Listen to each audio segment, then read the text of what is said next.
You know, it wasn't that long ago that Fiat as a brand didn't exist in America, and now, well, it's growing. Here you have the original Fiat 500.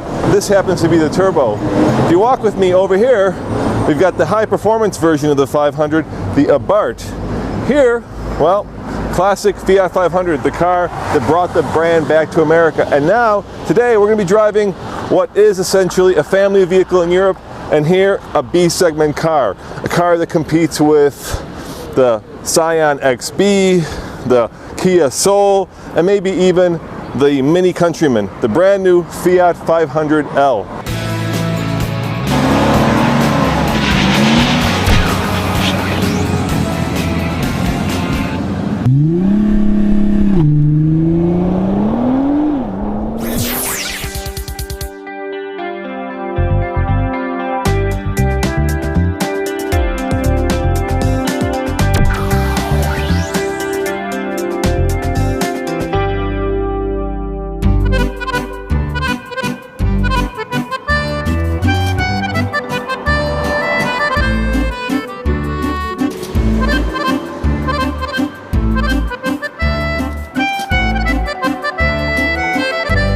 Style-wise, I can't help but some of you may think this car is a little polarizing.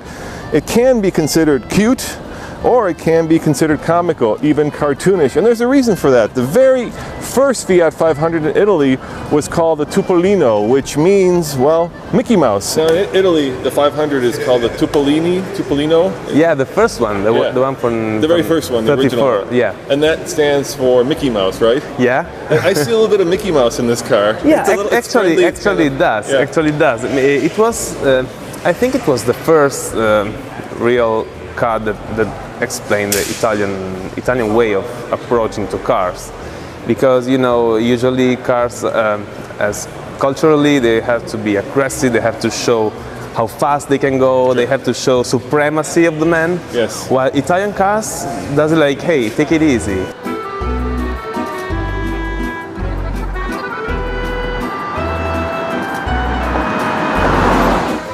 Tell me about the interior design, which is something that you worked on. So, what was the kind of the general goal of the interior design of this car? Well, the general goal was to develop Cinquecento's concept. It has a lot of functionality in it, a lot of like places to put this stuff in.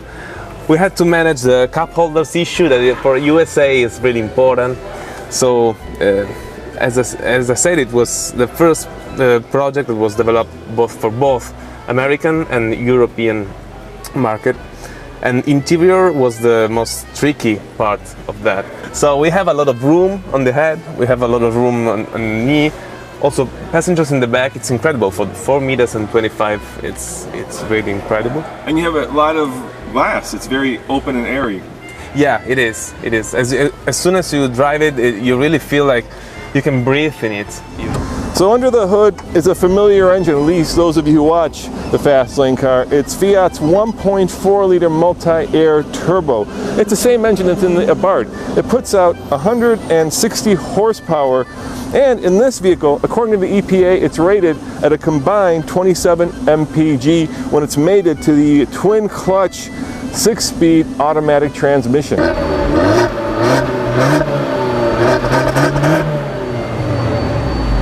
Now this may seem obvious to you, but the Fiat 500 and this Fiat 500L share no parts. In fact, it's 2 inches longer, 6 inches taller, and it has 42% more interior volume. It also is very light and airy, and part of that reason is because it has the segment's only glass A-pillar. Now the inside of the Fiat 500 is a nice place to be. It's very European. All the materials, especially in this upper end lounge, are soft. It's stylish, but like all Fiat products, it's a little bit quirky. First of all, there's really no place to put your cell phone. You could put it over here, there's a little shelf, but it's kind of far out of the way, or you could put it over here on this little shelf, but it's right above the cup holder and the phone's too long, and the fear is that it'll fall right into your drink. Otherwise, the steering wheel is nice and fat, which I like, and all the controls are thoughtfully placed. I especially like the fact that you can have dual climate, one for the passenger and one for the driver. Oh, and there is a little quirky thing. There is lumbar support, but if you look down here at the little icon for the lumbar support, to me that looks like somebody poking you in the back. Otherwise, Nice. It sort of looks like the 500, but it's a very different car. It doesn't share any of the same body panels or any of the same chassis. It's a completely new car. It's completely new. It's totally new car, and we wanted to give it the same feeling of the 500.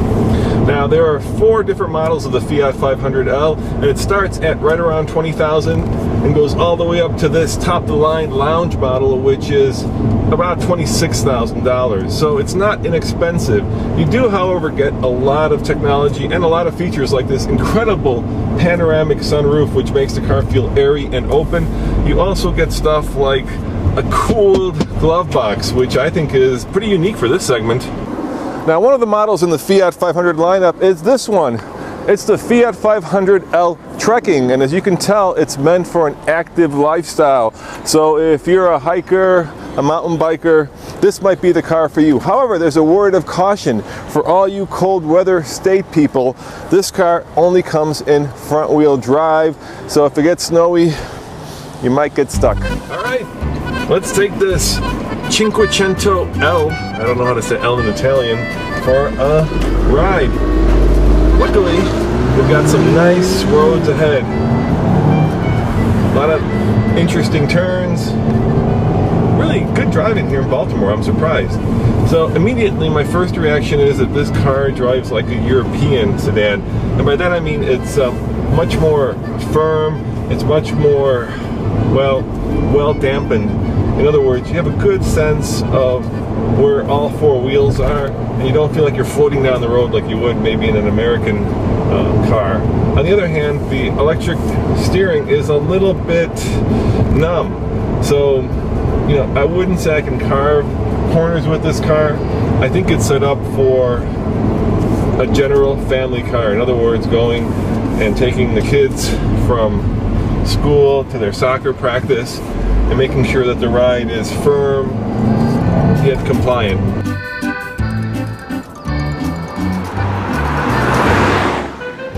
I guess the most surprising aspect of this car is how peppy it is when you take that 1.4 liter turbo multi-air engine out of the Fiat 500 Abarth and stick it in a much bigger, heavier car. You'd think it would be well muted, but let's floor it.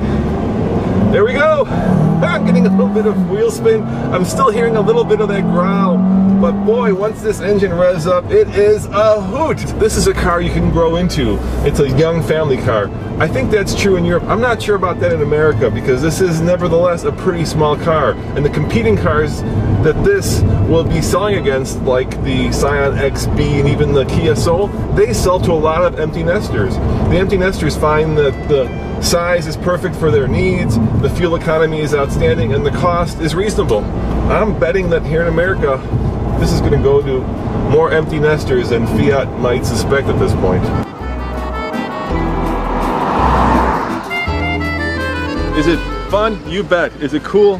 Heck yeah. Is it quirky? Oh yeah, it's quirky. Is it fast? Well, I don't know. We didn't have a chance to do a 0 to 60 run today because, well, we couldn't find a safe place, so you're gonna have to wait for that until we get it back to Colorado. I can tell you one thing though, it does hurt my big American butt. Those seats are hard, but the car has a lot of personality, and when you get personality, you get a lot of quirks. As always, this is Roman reporting for the Fast Lane Car. Thanks for watching, and see you guys next time.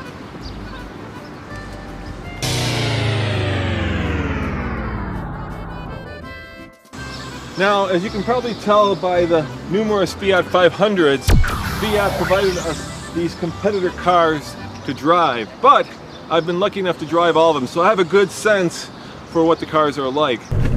Alright, I'm now driving my favorite form of transmission, a 6-speed manual, and I can tell you this 500L is no Abarth. The throws are long, it's a little bit sloppy. Basically, it's an economy car transmission, so if you're looking for a sporty ride, maybe the dual clutch, I can't believe I'm about to say that, is a way to go in this particular ride. Hey Kyle, what's one of the perks of interning at the Fast Lane Car? Getting to drive the rides. That's right, look at that, you're driving the brand new Fiat 500L. And best of all, Honda Kyle there, whose Honda we've been using to test the brand new 2013 Accord, knows how to drive the stick shift. Yeah.